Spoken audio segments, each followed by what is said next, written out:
Arkansas finally lets its opponent shoot over 40% for the game, but still somehow routs Georgia 99-73. This is Arkansas basketball recap. I'm Daniel Price. That's Jacob Price. Before we get started here, we never do this, but we do this, what we're about to do, after every Arkansas basketball game. So if you enjoy this content, make sure you subscribe, because we do it no matter what. So every game we recap, and so we appreciate it. If you would like the video, subscribe to it, tell a friend about it if you enjoy it. If you don't enjoy it, don't do any of those things, and just, keep your mouth shut and find something else to watch. That's fine. So this game is wild. I feel like every game we're like, well, this is a weird one to talk about, which you can't say about every game, but this game was just wild, man. Arkansas scores 99 points. They give up 73. Georgia comes out blistering. I feel like this was the fastest team, not like the speed of their players. I mean, the offense, like how quickly this team was trying to score, that maybe we've played yet. Yeah. I mean, this team was like, just get the ball and just run. They look like they were trying to do what we do. And definitely the first half, you could tell that Arkansas was like, whoa. We want to like play fast on offense, but then we want to beat you up on offense. We don't want you just running down the court, throwing up shots, driving into our guys. They played a team that wanted to get to the free throw line and did a ton in the first half. Got to the free throw line way more than Arkansas did at the game. And so it was a little bit of an odd thing to watch Arkansas sort of figure it out. And you saw in the second half, they did figure it out. I mean, Arkansas gave up 47 points in the first half, which you were like, dude, that's way too many. But then in the second half, they changed some stuff. They figured some things out. They give up 26, and that's more what I expect. So it was there was a lot of interesting things. Jalen Williams only plays, 9 minutes of the first half. I think that probably hurt a little bit, even though we did extend a lead, or actually came back from down during the time. But still, he is an anchor on defense that I think is weird when he's not in there. I think our rebounding kind of suffered a little bit when he wasn't in there as well. So we weren't able to get that going as much as maybe we otherwise would have. Chris Likes finally plays exactly the way that I want him to play, which is realizing that he's small and just decides to be a complete nuisance to everyone. He was played unselfish. He took only good shots. He passed the ball really well. Chris Likes looked great. If Moody hadn't gone bananas, Chris Likes would be my player of the game in this game. Mm-hmm. But you can't give it to him because Moody just went completely nuts. And, and just Moody buried them in the second half and the first half. He kept us in it and got us a little bit of a lead. And in the second half, he just continued it. And so, interesting performances by unlikely guys, sort of Likes and Moody played great. Note played great too. I say all that, and meanwhile, Note's sitting on, 23 points.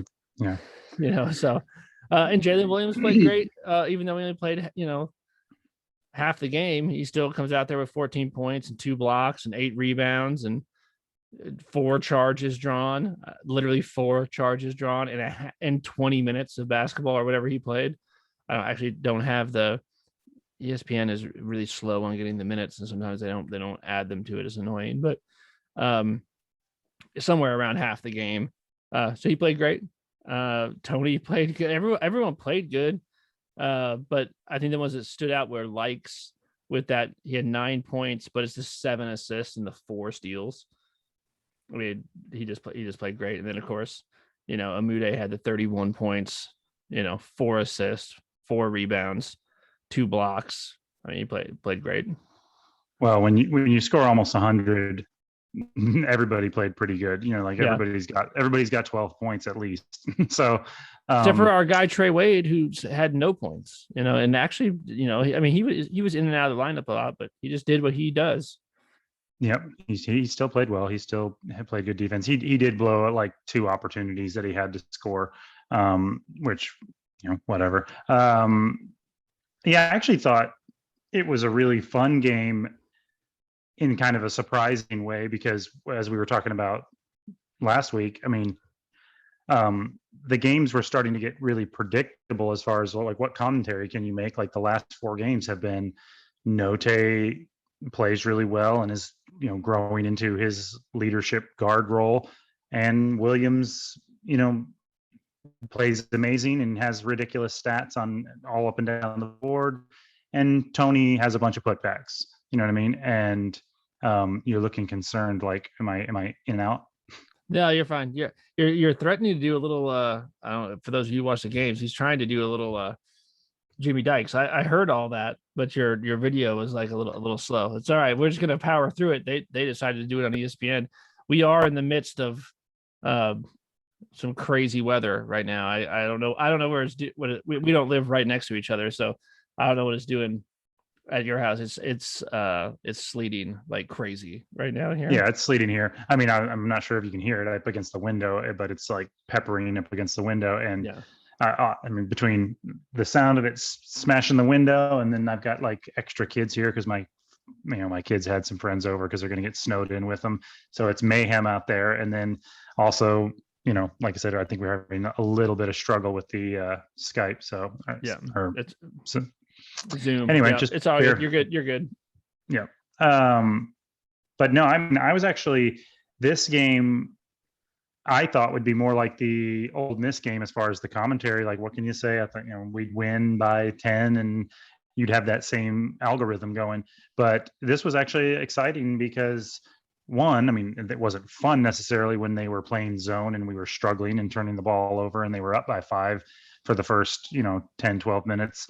But once we started to settle in, and I was definitely concerned when Williams went to the bench and we were still down, and it was like, oh, great, this is going to be one of those games that it felt to me like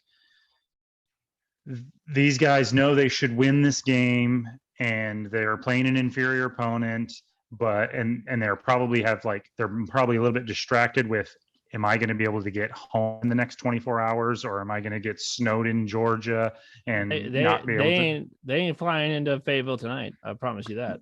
And honestly, like, I mean, I was thinking that's probably on their minds. And like, I was thinking this is a perfect game to have Georgia come in here and like the way they shot threes at the beginning.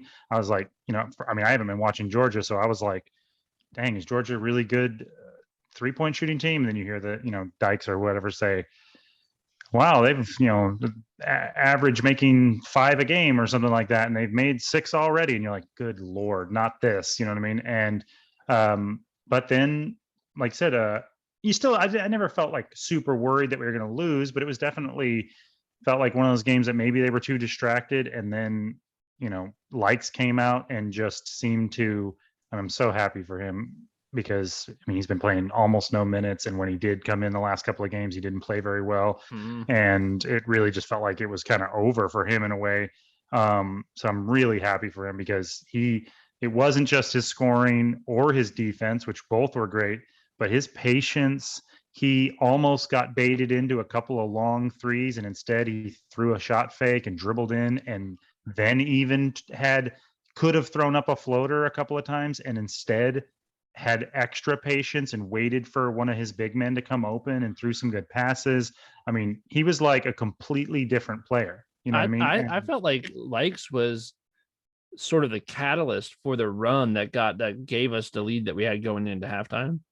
For sure he was. For sure. I mean, you can look at Moody and be like, well, Moody went nuts in the first half. I mean, he had I don't know, he had 19 points in the first half or something like that. But a lot of those were because of Likes. I mean, Likes was finding him, and I just felt like Likes changed the feel of the game when he came in. The perfect example is, and it's just that it was out of character for him. It was like he all of a sudden has been reading Marcus Aurelius or something like that. Like, as he got super mature all of a sudden. And the perfect example of that was when we had the ball and it was like 30 seconds or 36 seconds left. They knew there was going to be about 6 seconds after we shot it. We shot it, didn't go in, but then we got the rebound. It's like, okay, now you got 6 seconds. Likes has the ball in his hands. You're like, there's almost no chance he's not going to jack up a shot. Why wouldn't you? That's a perfect license for a guy that likes to shoot. You know what I mean? I would have even, you know what I mean? Yeah, like, you're 6 seconds left, dribble in, throw up something. Mm-hmm. And he didn't jack up a long 2 or long 3. dribbled in and then didn't jack up, found a Moody and made a perfect pass, and last second three gives you momentum going into the half. I mean, that was so, no pun intended, unlike him. And like I said, he really was, I mean, I really hope that he can pull from this and grow. And it's very encouraging that Jimmy Dykes said that, Coach Muss was talking to him before the game and actually said that Likes has been a little bit different in practice, because we absolutely, I mean, to say nothing of just staying, Note from time to time and having another point guard, and they actually played really well together at times, but mostly it's, Note is going to get in foul trouble, Yeah. or, not be available at some level for some portions of some games. And to have somebody, if Likes can mature like that, that changes our entire team. It makes us way better. And it does. It makes us a much better team if Likes can play like that. And then all of that thing, everything I just said, probably maybe not quite as much, because we have more guys that can fill this position, but same thing for Moody. Like, I mean, Amude is not going to do that every game, and you don't need him to. But if Amude can just keep hitting a decent percentage of shots from the outside and stretch the floor and help break that zone down whenever, confidently be able to step into those 3-pointers to stretch and break down that zone, like, that's also a game changer. Because I don't think, I mean, Wade and Tony, they're going to be able to hit some open shots every once in a while. You know what I mean? Like, and I think they're doing a great job of taking them when they're there.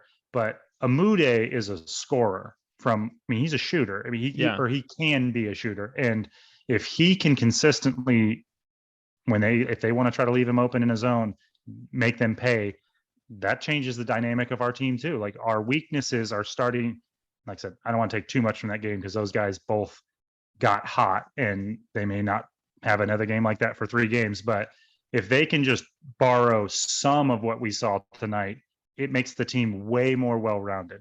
You know what I mean? Yeah. Well, Amude is a guy who is accustomed to being a dude who's relied on to get you 20 plus points. He doesn't have to get Arkansas 20 plus points every night. But if I knew that he was going to go get me 14 every night, it does make a difference. I mean, if it's because he's had other games where he's had 19 points, 17 points. He's had games where he's had 3 points. And especially the last couple of games, that's why it was so enjoyable to watch, because it's not that, like, we know that he can't have those games, but it was just that him and Likes have played very poorly over the last, I mean, I don't know when the last time Amude had a really outstanding game, but I know at least the last game Amude really didn't play very well. And it wasn't that he, made a bunch of mistakes. He didn't get a lot of opportunities, and then he blew like the 2 or 3 opportunities he had. I think there's a difference. I think Likes has played bad. Yeah. Amude he hasn't played bad. He's played good defense. He's done, he's embraced the new defensive philosophy. He's doing all that stuff. He just hasn't scored a lot. And we do need another guy to be that guy, because Tony's going to get his points the way he gets his points. And I love the way he gets his points. And I think that he's a real problem because of the way he does that. It's hard to defend a guy that's going to score, 12 points a game doing what he does. We're like, I don't even know how to guard him. He's just running around, like, finding open spots and crashing the boards and all that kind of stuff. Amude is a guy that you want him to shoot the ball with confidence, and to be a real offensive option. You need him to be a threat. You need him to be a guy that the defense is worried about, that kind of stuff. And so, yeah, you hope that some of that can translate over. You hope that what happened with Likes is that he figured something out, that something clicked, for him, and that'll carry over, because I think, at this point, exactly what you're going to get from Jalen and JD. And Tony. Tony, he's not going to he'll have ebbs and flows, but like, it's still pretty locked into his position. Yeah. But JD's going to give you what he gives you. Jalen's going to be awesome, and fill up the stat sheet all over the place and draw a bunch of charges and be a super. By the way, I mean, even though we only played half the game, I do like the evolution of Jalen's offensive game. I like him looking to score because it does make it tougher on defenses when he's looking to score. I think he might have made a 3 in like the last 4 games or something. Like I like him shooting the wide open threes. Well, ever I like since him that getting the ball in the post.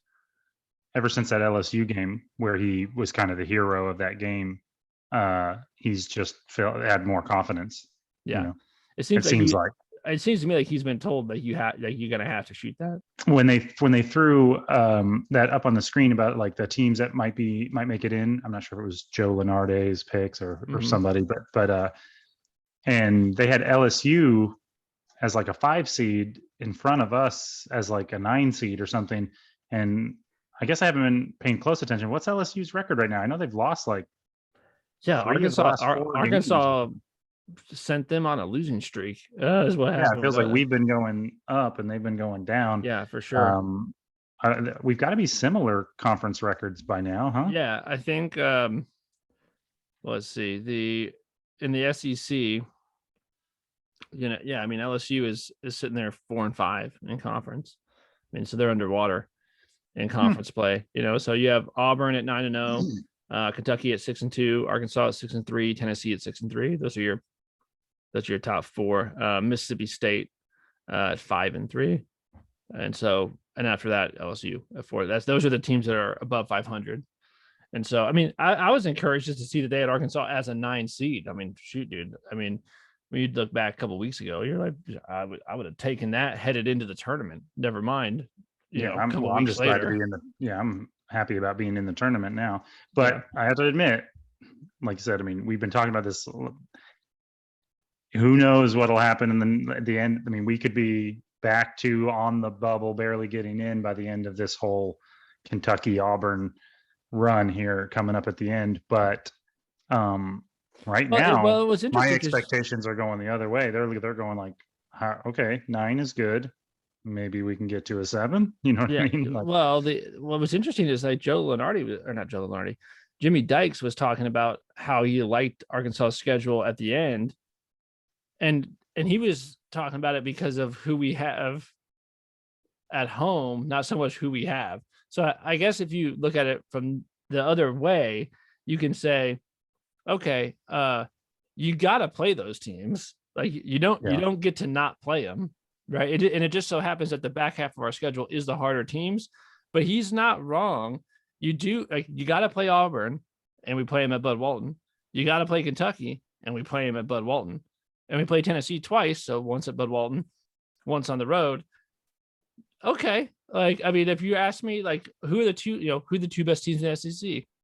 Auburn and Kentucky. We're gonna play them once. We play both those teams one time this year. We get them both at home. Okay, all right, Jimmy Dykes. I see what you're saying. You're gonna have to play him. That's a tough back in the schedule.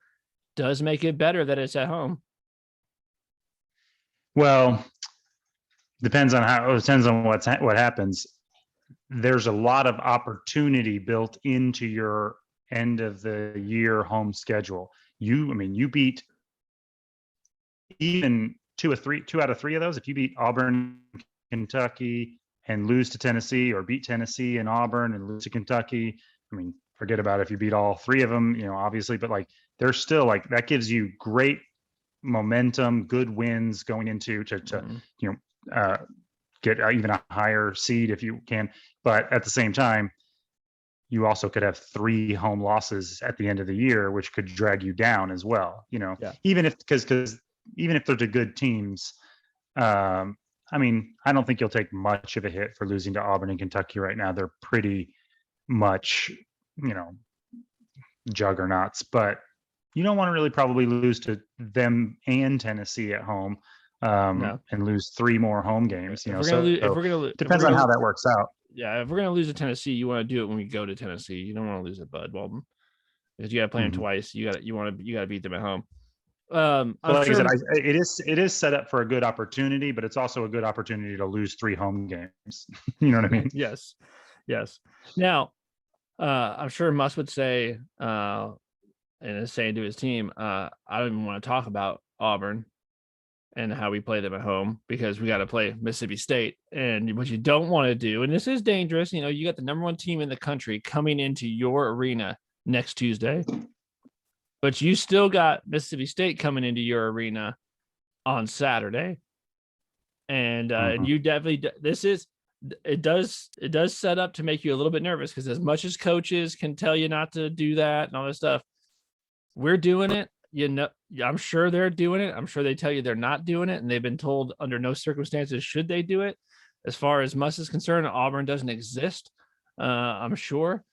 But this does set up for like a little bit of a nerve-wracking game like that. Mississippi State feels like a trap game, because Mississippi State isn't bad, first of all.